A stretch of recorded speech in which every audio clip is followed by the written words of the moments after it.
Hello and welcome to our head-to-head campaign in the latest DLC for Rome 2, Rise of the Republic, which focuses on the second founding of Rome in the 4th century BC.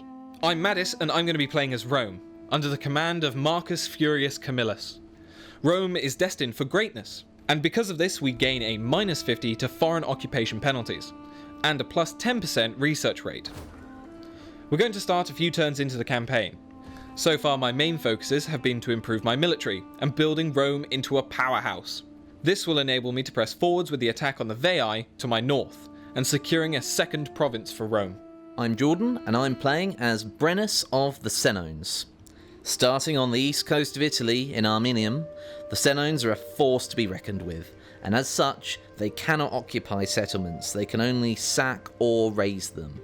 Alongside this, they can always have the option to attack at night, cutting off enemy reinforcements, which could come in very handy. Right, I've mustered a force large enough to begin the invasion of Veii. My first target will be the town of Sisera, so I can take out their economic stronghold and take away any trade income they may have. With it captured, I'm going to build a temple to convert the local population and stabilise the region. Back in the north, and I'm on the march. I've already conquered the town of Sarsina, and now I'm going to take the capital of Vaisal, but we'll need to siege it before I can make an assault. The Thelrathi have declared war on me in the meantime. They're welcome to try and defeat me, but I doubt they will.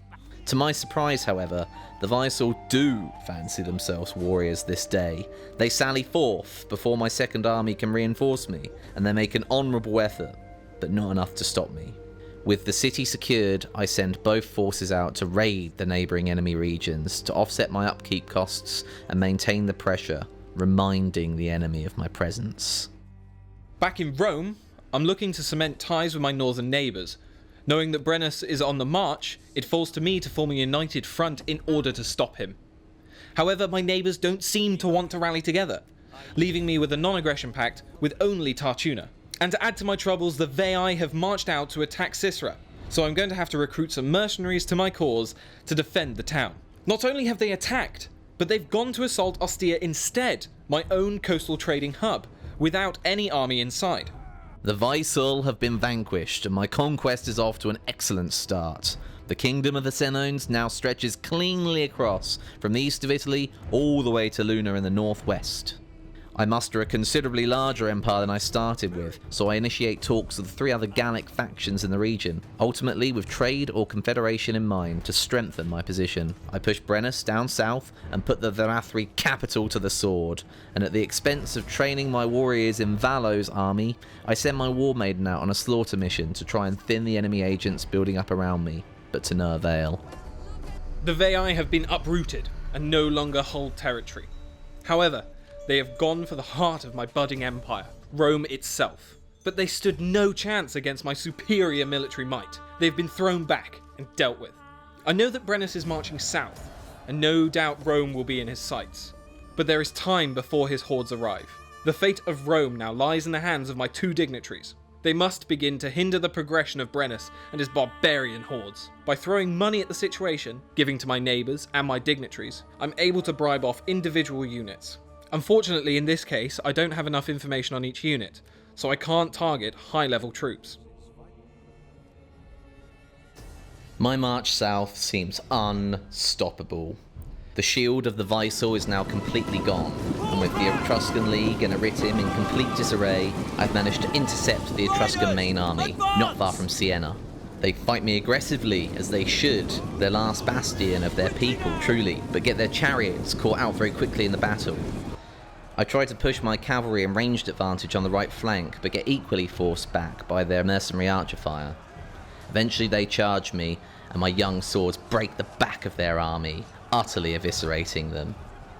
In this chaos, however, Aritim have managed to march around and launch a counterattack to my rear, laying siege to the city of Vaisal once more, which means I'm going to have to pull back and defend to be able to retain the province. I leave Valo on ambush mode, defending the pass to Siena. And this is where I make my first mistake.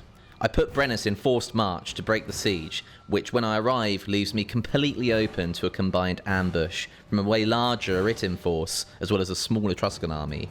They descend upon me quickly, the heathen dogs. However, the gods smile on me, and I am fortunate. I quickly outmaneuver them and crush their general, which gives me time to organise from the onslaught and quickly reform my lines on the other side of the pass to face the Aritim reinforcements. A big shout here to the naked warriors, who are cutting through units like a knife through butter.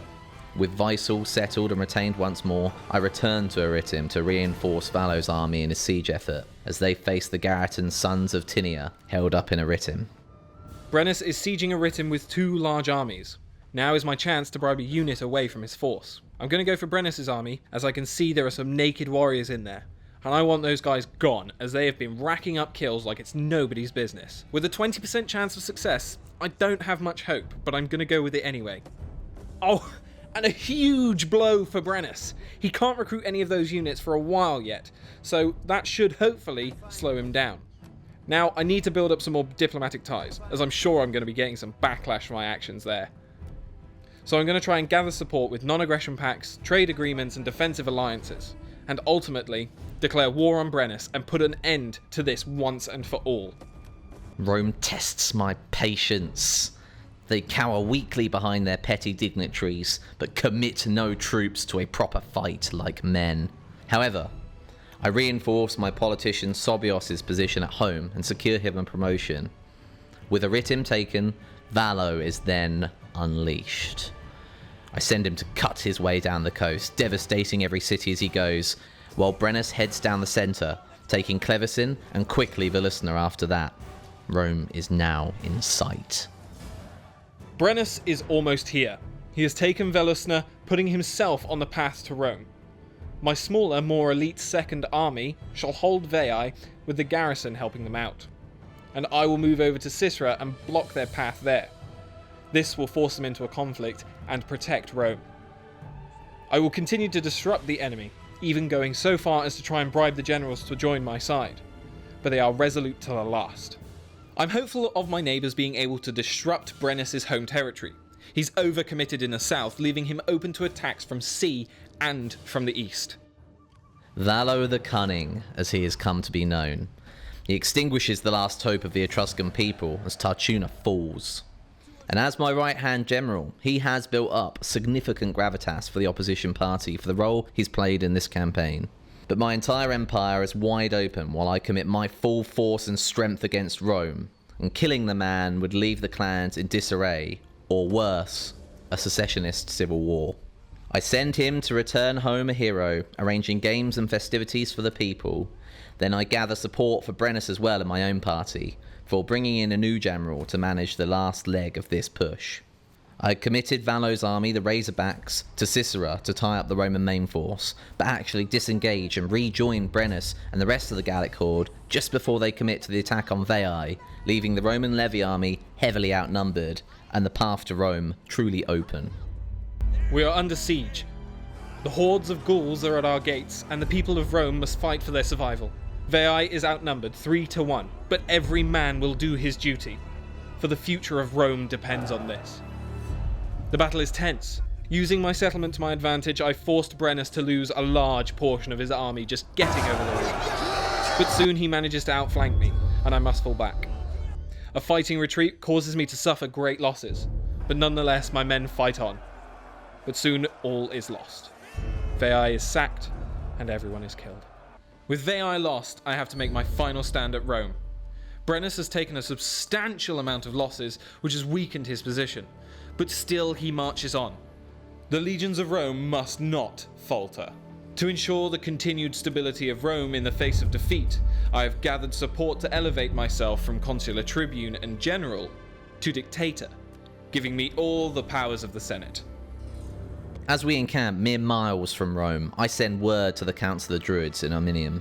Do the gods favour our conquest? I'm looking for a final sign, an omen, a window into the future, for if I, as chief, am justified in my decisions. Smite the Romans is the message that returns to me, and with a roar from my men, by divine right, so be it, we will. The weather is foggy but dry, the men are tense, but my vision of victory is clear. I, Brennus, lead the main force. It has been a long and bloody 15-year campaign to get here. Italy has literally been hewn in two. Tens of thousands have been put to the sword. Nearly 20 cities have fallen. I deploy my forces to the south of Rome, with reinforcing armies approaching from the east and west. If I can win the walls, I will head to capture and open the gates of the city from the inside, to let my cavalry and skirmishers through. As the enemy inevitably reform their lines back in the streets, we will overwhelm and outflank them with our numbers on all sides, as quickly as we overwhelmed Italy in getting here. Show them no mercy, men, for you shall receive none.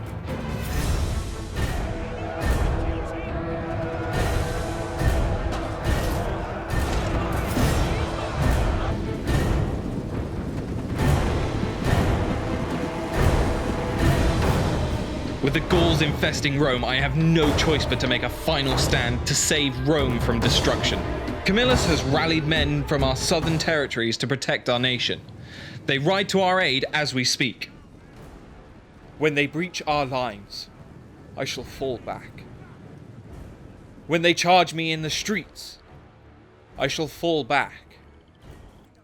When we have our backs to the wall, with nowhere else to turn, we will strike them down. Roma Invicta! My warriors, the way is open. The last Roman survivors have fallen back to Capitoline Hill. They will die before they stop fighting. I promised you Rome, and the remnants of the enemy now cowers in a last stand around its barely beating heart.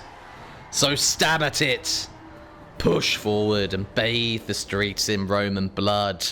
In the name of every Gallic man, woman and child, victory will be yours this day. Rise of the Republic will also come with a free content update, the Ancestral update, that adds the family tree, graphical tweaks, and a bunch of AI improvements. You can join the beta now if you'd follow the link below.